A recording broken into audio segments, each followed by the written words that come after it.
Jeffrey believes the fitness YouTubers when they say that there's no such thing as a perfect diet. And so Jeffrey follows the fitness YouTubers' advice to eat junk food as long as it fits his macros. Jeffrey gets fat. Adonis has been shredded for years. It's not even difficult to stay lean when he eats the perfect diet. The peasants around him look in confusion, but Adonis continues to feast. All of the fitness YouTubers you see are complete pussies. They say there's no such thing as the perfect diet. That's bullshit. I'm going to show you exactly what the perfect diet is right now. My name is Hamza. I help young men go through the Jeffrey to Adonis transformation through self-improvement. We don't do any of the standard fitness YouTuber bullshit around here. Scroll down right now, click on the subscribe and the post notification button if you want to join in on the cult. My diet has been horrendous because I trusted these guys on the internet. These motherfuckers told me you can eat whatever you want, you can eat all the junk food as long as it fits your macros. I trusted them. Because of that, I've never even considered the difference that food has on our health. When I've done the most basic research, it hurts me to think that I was stupid enough to follow fitness YouTubers. That it hurts me to think that my boys who are watching this video, who support my channel, who are in my cult,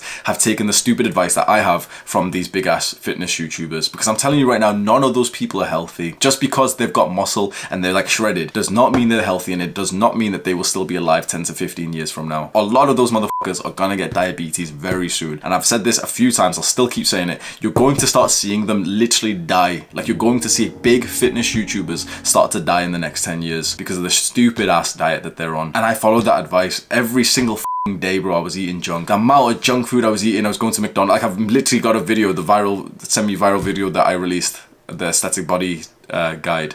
And I literally said, oh, I eat junk food every day. I go to McDonald's every single day. I used to, like, that was not an exaggeration. It was every single day I was eating that shit, bro. Because all macros are the, you know, if all calories are the same, just eat your macros. Why would I eat clean? Like, what's the reason of eating clean? What's the reason of thinking about health if all macros are the same? You may as well eat whatever you want, right? And so I have always struggled with binge eating to the point that it makes me cry. The fitness transformation, like my body transformation, is one of the most important things to me. And feeling like you don't have any control over your diet, which you probably can relate to. Like, you want to improve your diet, you just keep on making the same mistakes. It's because the food that the people online, like, they're supposed to help you, but the food that these people are suggesting for you to eat, one, it makes them more money. You know, they get more views if it's the guy who's jacked and he's got the picture of the cereal and he says, oh, what I eat in a day, full day of eating as the fitness person. Like, but two, that food is literally addictive. The reason why you keep finding yourself just f***ing up on your diet is because you're literally addicted to junk food and you're surrounded by a culture that promotes it. It took me a while. Like, I went through a very like, I had to change my life to change my diet. It wasn't the other way around. I had to truly, like, I had to move out of this f***ing city. I had to move back into my parents' house. I had to severely reduce how much I use the internet. I don't watch YouTube videos. I especially don't watch f***ing fitness YouTubers. I had to reduce all of this and start looking at, like, real nutritional research. And every single time I'd look through, I'd just be thinking, like, those fitness YouTubers, like, they have no clue what they're talking about, saying that all calories are the same, that you can eat 700, like, these motherfuckers dead ass eat hundreds of grams of sugar per day, and they're like, oh, but if it fits your macros. And so just over a year ago, I truly started to transform my diet. I did some crazy things to do this. Over the last year, the whole year, I have had visible abs. Like, there is not one point over the whole year that I've not had visible abs. Like, this is unheard of for me. I've gotten lean before, but I would literally get lean. Like, here's a few pictures of me in uni and everything. I would get lean and I would just start to gain the weight back, because you can force yourself to get into the calorie deficit, but eventually it gets quite, like, restrictive. You've got 2,000 calories a day, you want to eat more. And the moment I start eating more, I just start binge eating again. And so I would get lean, I'd do all that work, and then I'd lose the physique that I was, like, really proud to build. Up until the last year, where now I promise you, this is the truth, I can control my body fat percentage. I have full control over my diet now, because you don't get a feeling of uncontrollable urges and cravings when you eat the food that I'm about to suggest to you in the perfect diets. The perfect diet has 4 factors. It maximizes muscle growth, it minimizes fat loss, it improves your health, and it feels sustainable. If you find a diet that has all 4, you will become a millionaire. Let's break that down. Maximizing muscle growth comes from a diet in the macronutrients that are high in protein, high in complex carbs, not bullshit carbs, not pussy carbs. We're not going to eat sugar, not simple carbs. High in complex carbs and moderate fats. So we need protein around the clock to maximize muscle protein synthesis. And you can imagine this is like the process of turning protein into muscle. Like, very, very stupidly simplified. And this is how it works. Once we eat protein, this ability to make muscle is elevated, but it's like a wave and it starts going down after we've ate protein. And if we eat more protein, it goes up.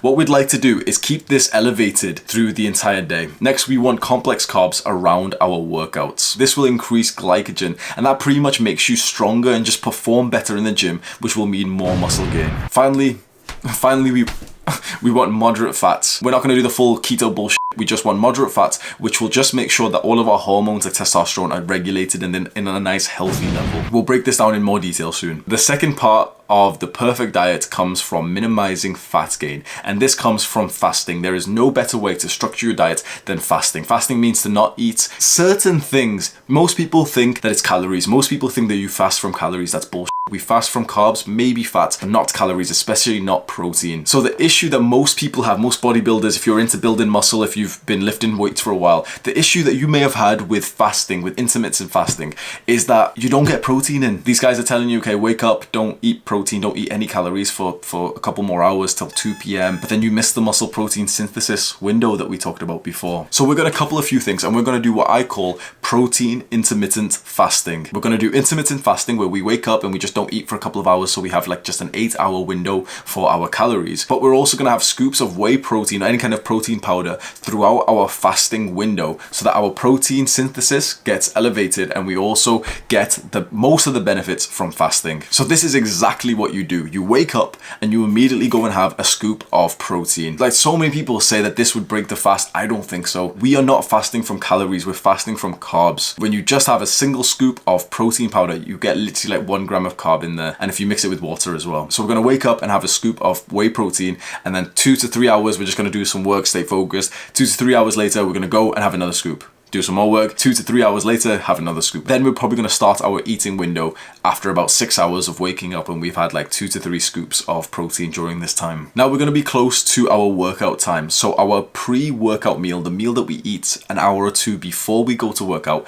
will be high in complex carbs, moderate in protein. It doesn't need to be high in protein because we've just had a bunch of protein scoops, and it's going to be about moderate in fats too. And then post-workout, so the meal that we eat half an hour to 1 hour to 2 hours after our workout is going to be pretty much the same. We're going to go into more detail of exactly what you should eat, but this is the structure of the perfect diet. We're going to wake up, do intermittent fasting, but also get scoops of whey protein during the fasting window. When we break our fast, we're going to make sure that we get complex carbs before and after our workout. So that's 2 things checked off the perfect diet already, and we have 2 more. We've got to make sure this perfect diet optimizes our health and it also feels sustainable. To optimize our health in terms of diet gets very confusing, and no one really knows exactly what health really means. When you really think about it, health in terms of diet, what are you thinking? Because most people will still think it's fat loss, but we've covered the fat section. So health is actually about your gut microbiome. It's like the second brain of our body. The foods that optimize and keep our gut healthy, we can say are healthy foods. I'm gonna have a big list of healthy ingredients,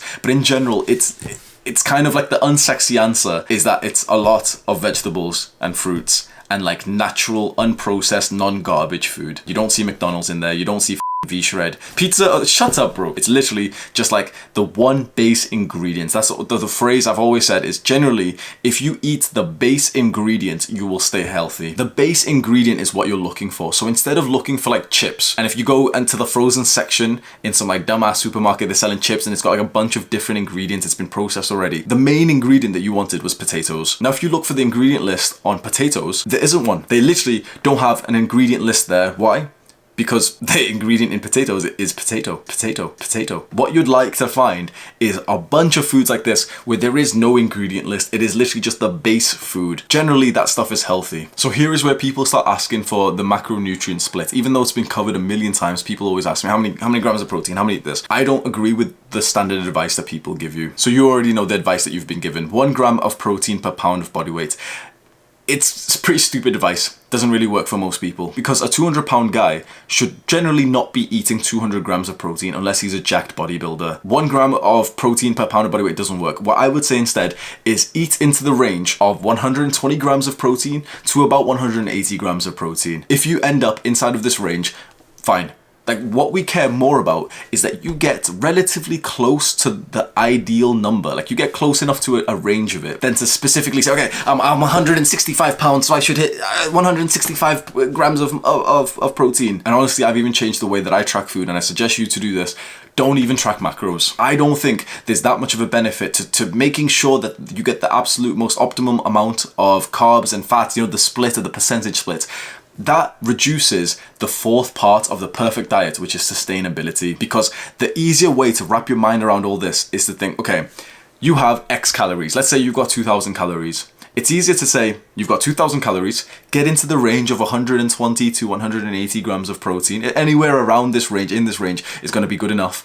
And then think purely about just filling up the 2,000 calories with the huge list of ingredients here. So you might be looking at this list of ingredients and feeling a little bit, okay, confused. Like, okay, like how would I make this into a realistic meal? Literally, choose a couple of them which you think, would pair well together, and just make them together. Put them all onto a plate. Like, you don't have to make a pre-designed meal that normal people eat. Like, we don't need like the name of a meal that normal people eat on the normal diets. We can have a meal which is lentils and potatoes. We can have a meal which is yogurt and raspberries, oats and nuts. Now, because we've gave you the flexibility to just say, okay, reach this many calories with roughly this much protein, and what's inside the calories, if you pick from this ingredient list, it's going to be healthy. You now have the flexibility to look at this list and just kind of see which one you feel like having today. And that's actually the more healthy way to do things, because long story short, in terms of our gut health, it's better to eat like different things, quite different things, because a variety, it's kind of like cliche terms, but like a variety of fruits and vegetables is the best for your health. It's not exactly the best for in terms of just, consistency, knowing that you've got the exact same meal every day. I prefer to do that personally. I prefer to literally just have the same meals every single day. But in terms of maximizing health, it's better to just rotate a bunch of these ingredients around. Like, you've got your list, you've got your calories, you know roughly how much protein to have, and maybe you need to get like a couple more scoops of protein in. There you go. Do the hard work, especially when you don't feel like it.